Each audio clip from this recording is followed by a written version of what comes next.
It's time for a video on Scooby-Doo. As you know, I was a huge Scooby-Doo fan when I was a kid. After that big views for my review of the live-action movie, I wanted to do something special.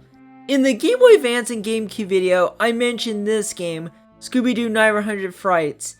In this video, I'm going to do a review on the game. And I know I'm late on this since the game came out 20 years ago on all platforms, but man, I should have waited, but hey, what can you do? When I saw this game as a kid, I thought it looked cool. The previews show Scooby going from platform to platform in the levels, and I was so ready to get this game. I used my Christmas money and bought it. Before I talk about the game and my memories, let's begin with the story. The Mystery Inc. crew meet up with Daphne's friend Holly to help her investigate the disappearance of her uncle, who's a professor. Fred, Daphne, and Velma follow Holly inside the mansion while Shaggy and Scooby stay outside.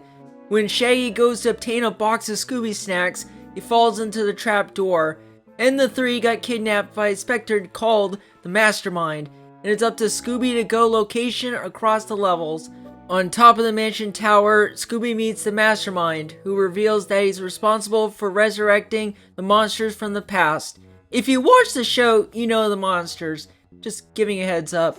It's up to Scooby to save his friends by battling bosses, and at the end, you battle the Mastermind. Do I have to say who it is? Anyways, let's get to my review of the game. At the time, this was the first Scooby-Doo video game I played. I didn't play classic Creek Capers or any of them before. Do I like the game now?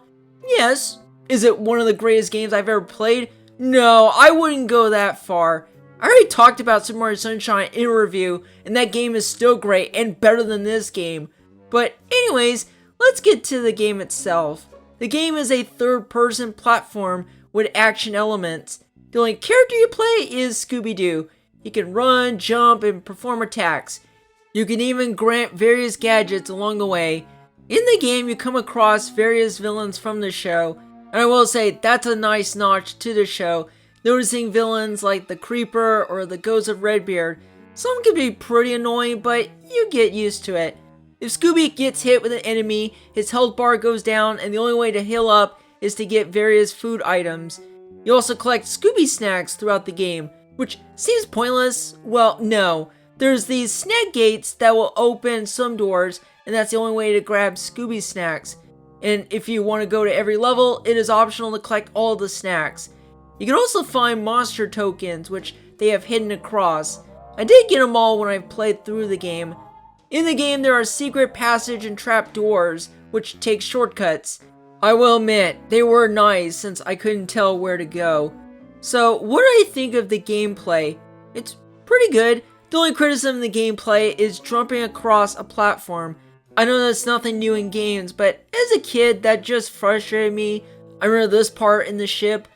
With that, I still think the gameplay is pretty good.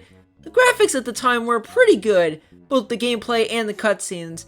After seeing the graphics of later Scooby-Doo games like Mystery Mayhem and Unmasked, I think it's better than these two. Speaking of the cutscenes, the intro at the beginning of the game is a great homage to Where Are You show. Besides the intro, the cutscenes are nice to watch. It's like an episode of the show.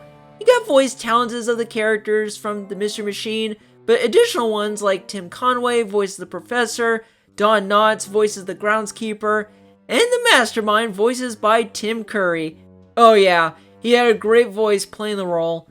The music in the game is pretty good. It does sound like it came from the show.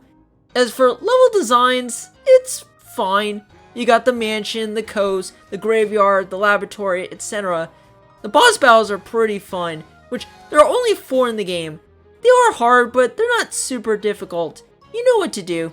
Just use the traps on the Black Knight, the Green Ghost, the Ghost of Redbeard, and the Mastermind. The music in the boss battles are pretty good. I think my favorite music in the battle is the Ghost of Redbeard. It sounds great. So yeah, I praised a little too much on the game. Let's move on to my memories playing the game. When I was 8 years old, I used to play this game so much. However, the only downside is I got lost a lot in the game.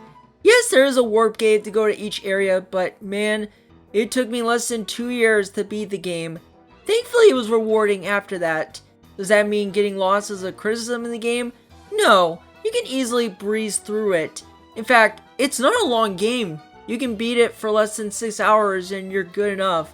But yeah, this game is definitely one of my childhood favorites, and I'm so glad to play this game. I even saw an article where they put the best Scooby-Doo games list, 900 Frights ranked as #1. It's quite impressive. The reception was mixed by video game critics and sold pretty good by the 3 systems of the 7th generation. With minor flaws, Scooby-Doo 900 Frights is a pretty good game. If you're a Scooby-Doo fan, you'll probably like it. If you're a gamer, you might like it. If you're not a fan of Scooby-Doo, then I don't think this game will sway you. I had a great time playing it as a kid, and maybe if I go back playing this game as of now, I'll probably like it. That is all for the review. I have another video game review coming up this month. I'll see you guys in the next one.